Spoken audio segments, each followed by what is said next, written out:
Hi, and welcome to Math for Machine Learning and Data Science. Concepts like vectors, matrices, gradients, optimization, priority distributions, p-values occur a lot in machine learning.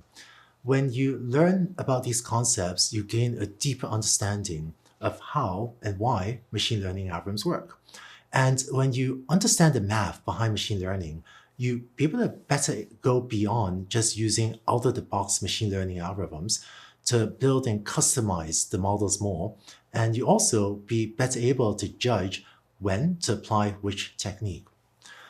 Through learning the math of machine learning, you also become more effective at debugging machine learning algorithms. When I train a machine learning algorithm, it pretty much never works the first time or the first few times I run it.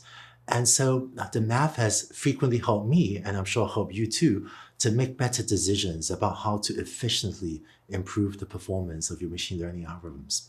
And who knows, maybe with the mathematical foundation that you gain from the specialization, I hope that you might someday use that skill to even invent new machine learning algorithms.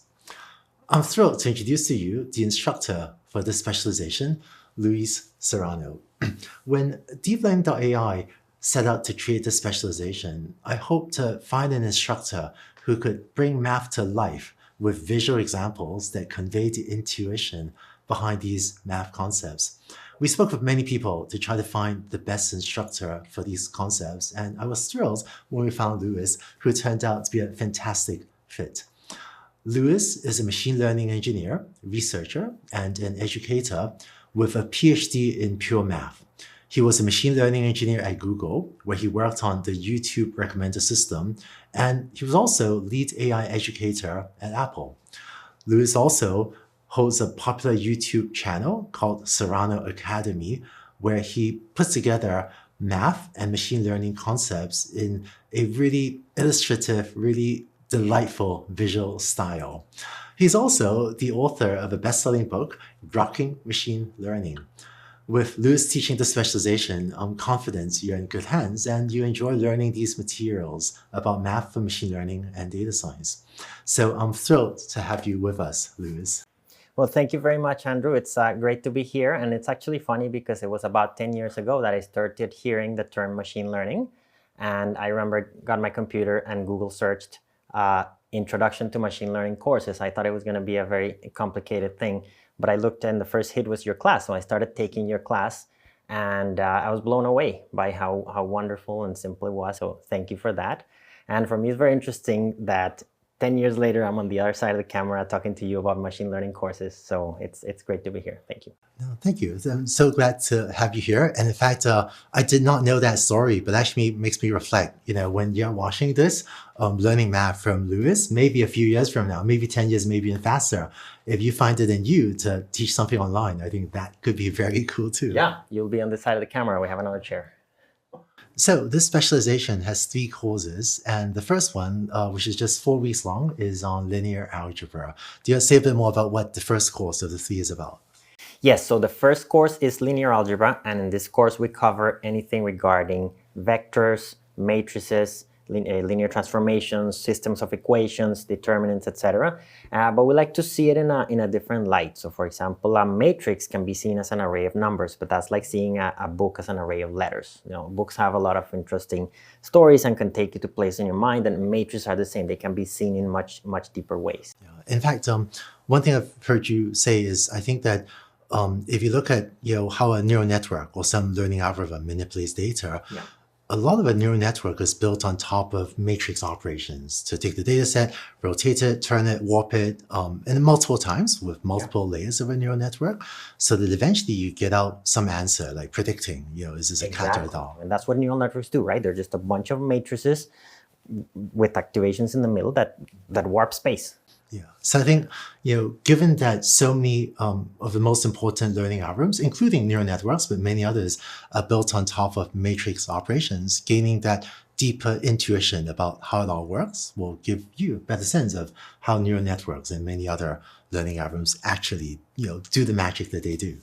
Exactly. And then the second course is on calculus. Did I say a bit more about that? Yes, so calculus is very important in machine learning for many things, but one that's fundamental is maximizing and minimizing functions. Yeah, in fact, vast majority of learning algorithms are created by creating some cost function and then minimizing it. Exactly. So knowing how to do that is fundamental to a lot of learning algorithms. And so I've actually found that when I'm using a minimization algorithm, be a gradient descent or some more advanced algorithm like Adam, I think that if you can picture in your head what's the derivative calculation doing, then if it isn't working as well as you want, I find that I'm better able to tune the algorithm to make it do a better job solving this critical minimization task. Yeah, absolutely. Knowing a lot about the calculus and the derivatives can really help demystify these optimizers that at first may look obscure. And then finally, the third course of the specialization is on probability and statistics, and even things like hypothesis testing and p-value. So tell us more about the third course. Yeah, the third course is very interesting because a lot of machine learning happens to be probabilities, right? Many times a model outputs a probability, and probability can be used to train models. For example, maximum likelihood estimation is very important. In maximum likelihood estimation, what you want to do is, let's say you have some evidence and you want to find the scenario that most likely generated this evidence.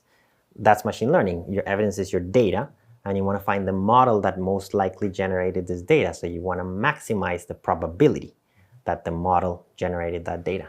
So sometimes I've said when it comes to math, I sometimes said, don't worry about it. And I actually stand by that.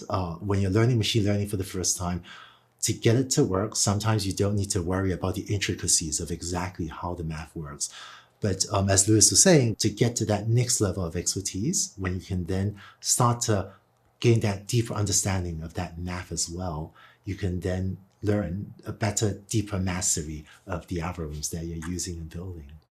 And then one exciting element of this specialization is, learners don't just learn the math, you also get to see it in Python code and see it run. Do you say more about that? Yes, that's absolutely right. You will be able to put these algorithms in practice. And for that, we have a bunch of Python labs. So we assume some basic knowledge in Python to be able to run them, but we're also going to have the resources for you to get up to speed. Awesome. So this specialization will go from high school, not very advanced level of math, all the way up to the core concepts of math for machine learning and data science. And so with that, I'm excited to have you jump into this specialization. So please go on to the next video to dive into linear algebra.